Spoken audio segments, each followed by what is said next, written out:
బంగారపు దండములు ఎస్తేరు. అందరూ స్పందించండి. మొదటి పాయింట్ ఏంటి?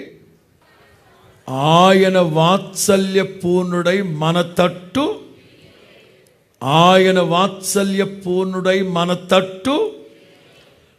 ప్రారంభంలో దావీదుకు ఉన్నాడు, వాత్సల్య పూర్ణుడా నీవు నా తట్టు. జకర్యాలో దేవుడు చెప్తున్నారు, నేను నీ తట్టు. తిరిగేశాడు. ఇందులో ఈ మూడోది ఏంటంటే, రాజు పిలవకుండా ఎవరైనా రాజు దగ్గరికి వెళ్ళొచ్చా?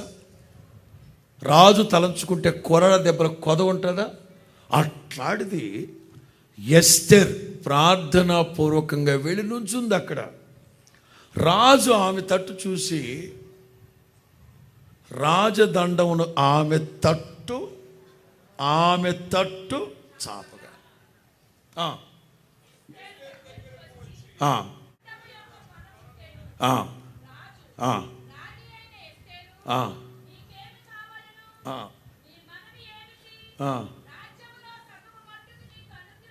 ఇవే తగ్గించుకోవాలి. ప్రతోడు సగం రాజ్యం రాజిస్తానంటాడు. ఇచ్చగా ప్రతోడు మాట్లాడే మాట ఒక్కడిచ్చ మాటలు మరాఠీగాళ్ళు.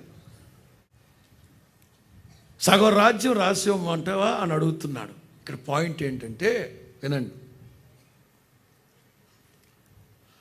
దేవుని బిడ్డలకు విరోధంగా కొన్ని చట్టాలు, కొన్ని శాసనాలు రెడీ అయిపోయి వెళ్ళిపోయాయి. ఇక్కడ నేను కొంచెం రోషంగానే మాట్లాడతాను. క్రైస్తవ్యానికి, దేవుని రాజ్యానికి విరోధంగా దరిద్రపు చట్టాలు, శాసనాలు, పనికిమాలిన